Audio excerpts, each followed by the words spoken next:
I want for you to imagine waking up as your most vibrant, confident, rested self. What would your day look like? What would you be proud of? What would have been worth it to you? What does it feel like? Hey, my name is Jenna Kutcher, and I am obsessed with all things business, marketing, numbers, and helping you to navigate both the messy and the magical seasons of this thing called life. I'm a small-town mama who took a $300 camera, grew a successful photo biz, and now I work from home and run a 7-figure online business. I teach you the tried and true secrets to building a career you adore. Shy away from the real talk? No way. Money, hardship, growth, loss, and marketing are all topics we discuss here. Think of this as your one-stop shop for happy hour with a gal pal mixed with business school. Pull up a seat, make sure you're cozy, and get ready to be challenged and encouraged while you learn. This is the Goal Digger Podcast. I believe that we are all multi-passionate human beings. I mean, the more humans I meet, the more I realize that maybe we weren't meant to pursue just one thing.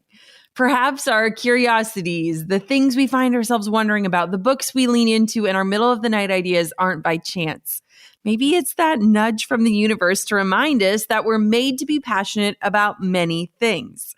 It's not just the uber creative or the serial entrepreneurs among us who are multi-passionate. No. Every single one of us has multiple and diverse interests within us that can spark all kinds of ideas for new ventures or projects, whether they're business related or just for fun. Just as a side note, my passions and interests, they are all over the place. And I guess yours are too. That's the most beautiful part of being a human, really. We get to be exploratory and adventurous and not fit inside of one neat and cozy little box. For example, I am just as obsessed with data and marketing and number crunching and launching as I am with the Real Housewives and gluten-free baking and long bike rides and a great novel and a killer spicy mezcal margarita. I could research clean beauty and biohacking and efficiency tips and fertility boosters and investment strategies for days. I mean, I probably have at some point. Actually, scratch that. I know I have done that. And these seemingly random and widespread interests, well, they can fuel all kinds of worthy ideas for new products or businesses or branches of your existing business that might be difficult to navigate if you're feeling like you're being pulled in so many directions. Trust me, from one multi-passionate human to another, I get it. If you've got a million ideas from your brainstorm sessions or a handful of opportunities showing up in your world, it can be downright confusing, and you may be tempted to just say yes to everything. To see what works, what sticks, that whole spaghetti on the wall idea, throwing it to see what sticks.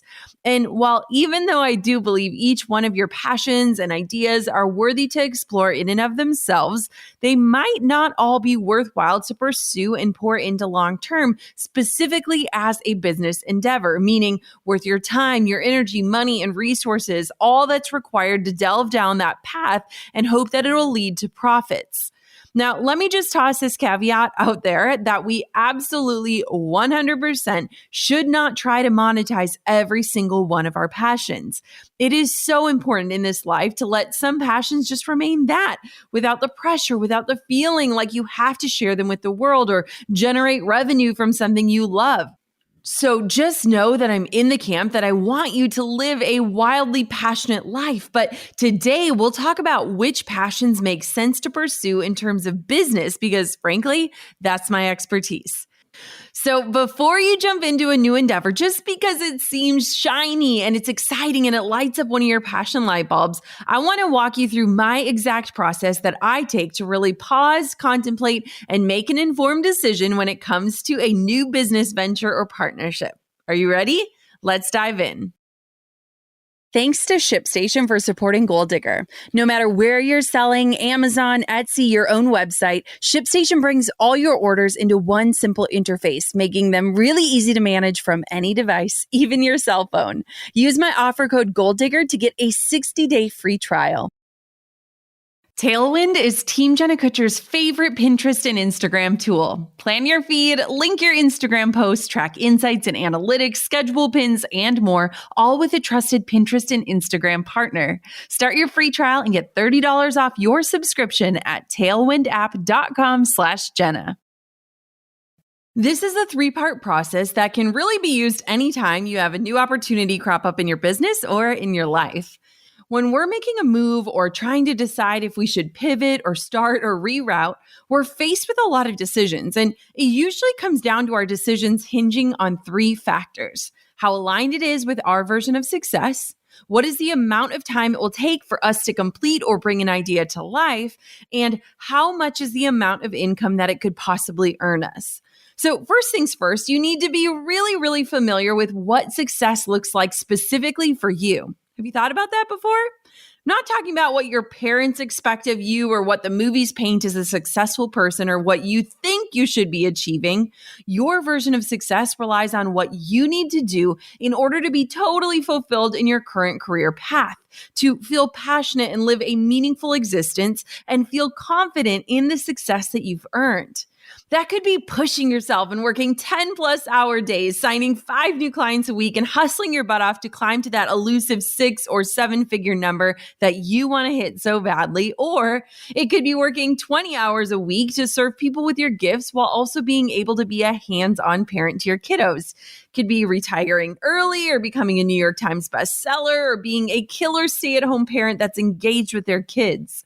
Success for you is going to look different than any other human out there. And a lot of times we don't even ask ourselves that question, one that requires us getting quiet with ourselves and really examining where we're at and where we truly want to go. What I mostly want you to know and understand is that your version of success, the one you've created and chosen to honor, is never going to be wrong. And if you're feeling stuck in even using that thing called your imagination, I want for you to imagine waking up as your most vibrant, confident, rested self. What would your day look like? What would you be proud of? What would have been worth it to you? What does it feel like? For me, success is a feeling. If I'm going to share it, success for me is feeling that inner peace. And so it feels a bit more abstract than just numbers on a goal sheet, but I know what sort of decisions and moves help me with that feeling. And so that's what I hold the ruler up to. I remember when I was at this business event, it was a year or 2 years ago, and these marketing geniuses and leaders were taking turns sharing their big, audacious goals, what they hope to achieve that year. Person after person offered up these massive, super inspiring, but super not for me visions for their year. And I sat there thinking, is there something wrong with me that I don't have these crazy big goals for myself, that I'd rather just maintain and sustain my business for now and be able to focus on my family? I spoke about it later with a trusted mentor, and I remember him telling me that I wasn't the same kind of entrepreneur as they were. And I was like, ouch. I believed myself to be on the same or at least on a nearby level as a lot of these folks at that gathering. But he assured me that just because we might have similar looking businesses from the outside, our versions of success were entirely and completely different. And there's nothing wrong with that. I'm a lifestyle entrepreneur. While many of them are achievement-based entrepreneurs, meaning I get my fulfillment and satisfaction from being able to have freedom in my days, and I prefer to say no to things that drain me. Now, achievement-based entrepreneurs prefer to hustle and take on all kinds of new opportunities for growth because that's what fuels their contentment in their work. They're constantly reaching and striving for bigger and better. And hello, bravo, I applaud that. It is so awesome. It's just not for me. I remember this one guy kept hounding me. He kept saying, Jenna, I could get you on any stage you'd want to be on to speak at. And even though speaking for live audiences aligns with my value of helping people learn and impacting others positively, it's not aligned with my definition of success in regards of being home with my family. Like, speaking on stages takes me away for a few days, and there's travel in the actual event, and it requires a lot of prep work for the keynote and a lot of energy to engage with the audience afterwards. And to me, I've learned it's just not worth it because it depletes me and ends up taking away from my own version of success. The vision that guy was painting was meant for someone achievement-based, and he didn't know me well enough yet to know that I was simply the lifestyle girl. So maybe it's a good opportunity for you to figure out, are you achievement-based or lifestyle-based? And again, neither way is the right way, but landing on this alone might help you define your version of success more clearly. One thing I've found is that when I get presented opportunities that feel, quote, shiny, it's usually for someone else's gain, not my own. They try to make things like exposure feel fancy or exciting, but those opportunities generally don't move the needle for me. When I act out of not wanting to experience FOMO or am promised something that sounds better for the person pitching than it does in terms of moving me forward towards my goals, it's usually not the right fit. At least for me, I've had to learn to discern what's worth the hype versus what just looks and sounds good from an outside perspective. And personally, I've found most of those shiny, impressive opportunities aren't the best way to spend your time. Mainly, just listen to your gut when someone comes to you with this brilliant idea angled at what's in it for them. Now, you might have a little mix of achievement and lifestyle entrepreneur in you, or it might shift with the season of life you're in, which is all totally valid and normal. Depending on what you're going through, not just professionally, but personally too, will introduce different priorities that may determine whether you need to focus on bringing in income and sprinting towards that next level or fiercely protecting your time. I honestly think I shifted from being a more achievement-based entrepreneur to lifestyle gradually after having Coco, and it makes total sense based on my life circumstances. And so I want for you to get really honest with yourself about what motivates you every day, about what gets you out of bed every morning, and what keeps you in the game day after day. So here's the question for you. When was the last time that you sat down and defined success for yourself? And not just in numbers or financial goals, but how success feels on a personal, emotional, mental, spiritual, and even physical level. Look at markers like not having to set an alarm clock in the mornings, or being home every night for dinner with your family, or protecting your favorite holiday weekend from work, or having the freedom to order anything on the menu at a restaurant. These all might seem so minor and trivial, but when we focus on how success feels for us or could feel, it helps us to make better decisions and choose the right opportunities. If you're not sure where to start, simply use this sentence as a journal prompt that my coach, Dean Graziosi, gave me. It's one of my favorite sentences to think about on a literal daily basis. Okay, finish this sentence. I know I'm being successful when... and then fill in the blank. Whatever comes up first, and it can be a few things, that, my friend, is your version of success. And it is totally worth knowing, defining, honoring, and protecting. Now, if your new idea or idea at hand is going to fan your flames of your version of success, then it may very well be worthwhile. But I always want to walk through 2 more steps to really be certain that it will be best aligned with who I am and where I want to go. So the next thing to consider is determining how much time it'll take for you to start, create, launch, or complete the idea. And I'm talking, make sure you're looking at the true amount of time something will take you. Like, get realistic and even overestimate a touch just to be on the safe side. It's like those home renovation shows where they tell you to double the time it will take and double the budget required, right? And there's no way to fully know the timeline of a new project and what it will take before you jump in, especially if it's something brand new to you. But take the time to consider all the different steps and the small pieces and the investments it might require for you to bring that idea to life. The reason why I want for you to think about this is that a lot of times when we have multiple ideas, some of them are wildly complex while others are more approachable. And I want for you to understand that it's okay if an idea just stays an idea for now. But when we start to look and examine the amount of time something will take us, and we really look at where that time will have to come from and the domino effect of using that time up, it helps for us to look at time as a form of our currency. Like in this season, I'm leaning into less time-intensive projects because I want to make sure that every night I'm putting Coco to bed, and every morning we're having breakfast, and every weekend my laptop stays closed.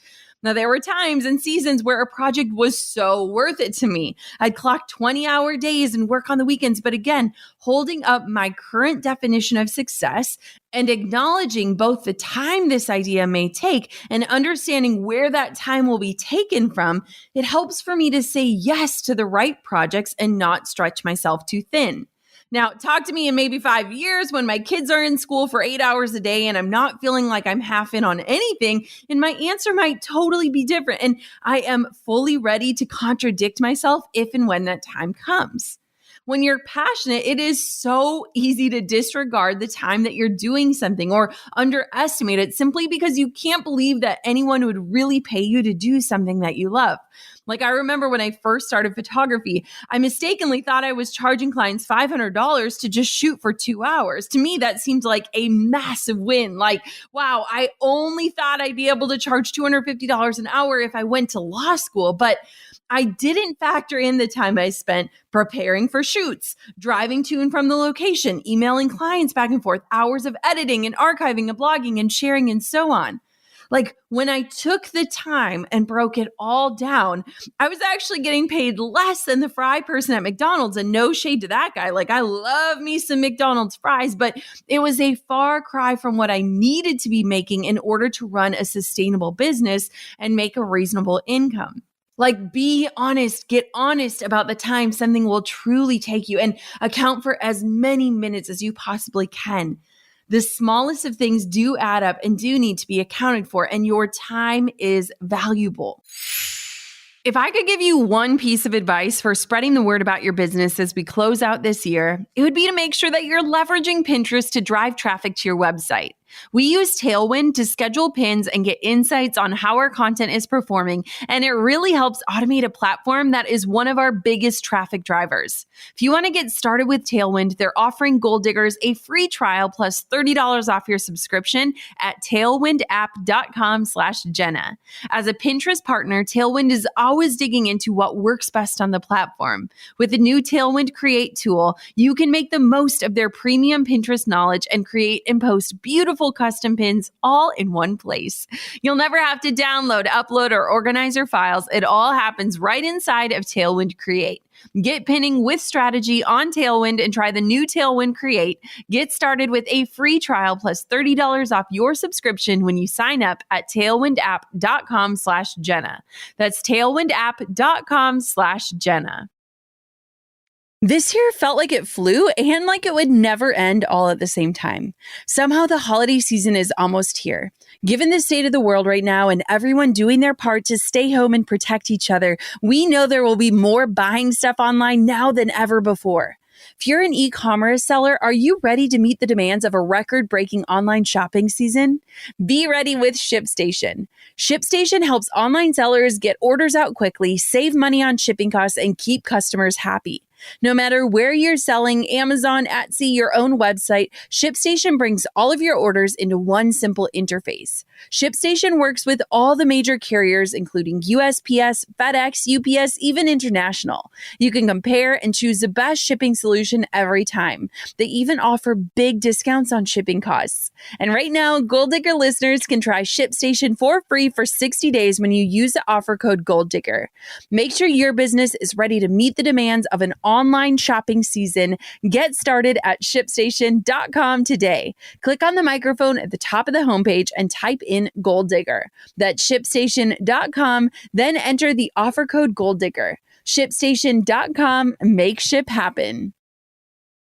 Now, finally, look at what this opportunity could do for your income. This is the last step because to me, protecting your time and your version of success should come before money, but that doesn't mean financial gain isn't an important factor to take into consideration, especially if you want to take something that you're passionate about and turn it into a business. If money was the only factor, girl, I'd be speaking on stages left and right. But the money to me in that case just isn't worth the depletion of time and energy it requires. Again, go back to step one in how you define success, and you'll have this knowing about what decisions are aligned with you. Money is a piece of the puzzle and it needs to be acknowledged either way. Like, my relationship with money hasn't always been a loving one. If I had to choose a category using Facebook's terms, it's complicated would definitely fit the bill. But I've learned over the years that money is simply a means of exchange, just like our time is. Just like with estimating the time a project will take, it's not always straightforward or easy to estimate the amount of money it'll bring in either. It could help to give yourself a range to look at, like, if I sold between X and Y amount of this new product, I could probably make around this much money. Is the amount that you could possibly make worth the resources, time, and expense it will take for you to bring this idea to life worthwhile? Do you see this being something that adds to your business long term, or just adds a little bit of a headache? Do you need to spend a lot of money in order to make it back with this new venture? How much? How soon? How often? Is it a realistic amount? Now, a lot of you might not know this, but years ago when I was still a wedding photographer, I was super burnt out. And my mother-in-law, she was an art teacher. She was an incredible art teacher. And downstairs in her basement, she has all of these art supplies. And I remember I was visiting her one day and I said, I'd really like to learn calligraphy and I'd love to paint. And so that day she sent me home with a bunch of different watercolor paints and papers and paintbrushes. And I started just painting for fun. I loved it. It was this passion of mine. And every day I would just sit down, I kept the paints out and I would just paint a little bit. And slowly I started sharing this passion online and people started asking, could I buy that? Is this available for sale? And I realized quickly that the reason why I was burnt out on wedding photography was because I was just trading time for money. And if I was going to just sell my paintings as is, I would just join in on that game again, time for money, time for money. And so instead, I started to look into options, things that were scalable, things that wouldn't require a lot of extra time. The reason I was painting was to get away from spending time on my computer, but I recognized that if I could scan in my paintings and post them up for sale at a place that could outsource all of the printing and shipping, it actually could become this revenue source that didn't require a lot of time, that could make me money while I slept, and that could be a viable business solution. In fact, I had my print shop and it was pretty solid for a few years. In fact, it was earning what our mortgage cost us each month, this little print shop. And all I had to do was paint something once and scan it in, and then it could be duplicated and processed and sold. And so when I look at making decisions like this, I often think of that as the example. I took this new passion, painting. I started sharing it, realizing that there was a market for it. And then I figured out a way to make it scalable without requiring more time, without entering that trading time for money game again.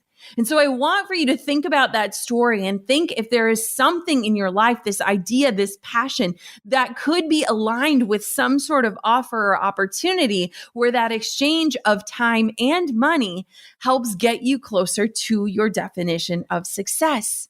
Now, it's important that we weigh both time and money and hold them up to that ruler of success, because in different seasons of your life, one will be worth more than the other. In some seasons, I valued money way more, and in others, time was my currency. I'm sure if I asked you right now, point blank, which do you need more of today, time or money, you could tell me without hesitation. And so that's why these parameters help you to make better decisions when determining what's worth pursuing. These three indicators are all a part of my exact decision-making process as I weigh the thought of launching something new, because as much as I'd love to make decisions off of just gut intuition or how something aligns with my heart and soul, when it comes down to it, I still have a business to run and a team to pay. If it's not a sound financial decision, then you'll either need to go back to the drawing board and get a little scrappy and a lot of creative, or maybe it's just not the right move right now. Remember that saying no to an idea doesn't mean that it's a no never. It just means it's a no for now. Can you see how this process can help you get really clear on which passions to pursue and where you can evaluate the time versus money conundrum while having a place to measure it against? Your definition of success. It's important to at least acknowledge and know where you stand when it comes to a big decision in alignment with your time, money, and success. And that doesn't mean that you should only say yes to your dream gigs. Sometimes you have to sacrifice a bit, whether it's on the time end or the money end, to make a move, to get ahead, to inch closer to your dreams. There have been times when I've said yes to opportunities that weren't fully aligned with my destination of success, but were on the route of where I wanted to head. Stepping stones to get me closer. Like, think of this whole idea as a bus route. If your definition of success doesn't have a bus stop at it, you're not going to just walk the entire way and forge your own path, though you could. You'll likely find the stop getting you as close to your destination as you can, and then you'll figure out the rest. While you can't make your decision just off of your version of success or just off of the time it'll take or just off of the potential income, together, these three prongs can work to show how viable and worthwhile an idea is for you to pursue. And hey, if it passes all of your considerations and it still doesn't work out, at least you've made a decision that protects who you are, what you do, and how you want to show up in the world. In my opinion, no opportunity is lost. It's just a chance to learn. And ultimately, isn't that what we're all here for anyways? I am so excited to pass off these three pillars to you as you start to make important decisions in regards to your future. I know this year has felt uncertain and shaky at times, but when you hold up these three things as the ruler that you use to guide you in your decision making, it can help you move through life in alignment with the direction you want to go, with the way that you want to spend your days, and hopefully with a bank account that will support your personal idea of success. Thank you so much for listening to another episode of the Goal Digger Podcast. Until next time, keep undigging your biggest goals. I'm over here giving you a virtual high five because you just finished another episode of the Goal Digger Podcast. Did that go by way too fast for anyone else? If you want more, head over to goaldiggerpodcast.com for show notes and all the discount codes from today's sponsors. And if you're looking for a new crew of movers and shakers like you to bounce ideas and ask questions, be sure to join my exclusive community for Goal Diggers on Facebook. The link's waiting for you at goaldiggerpodcast.com.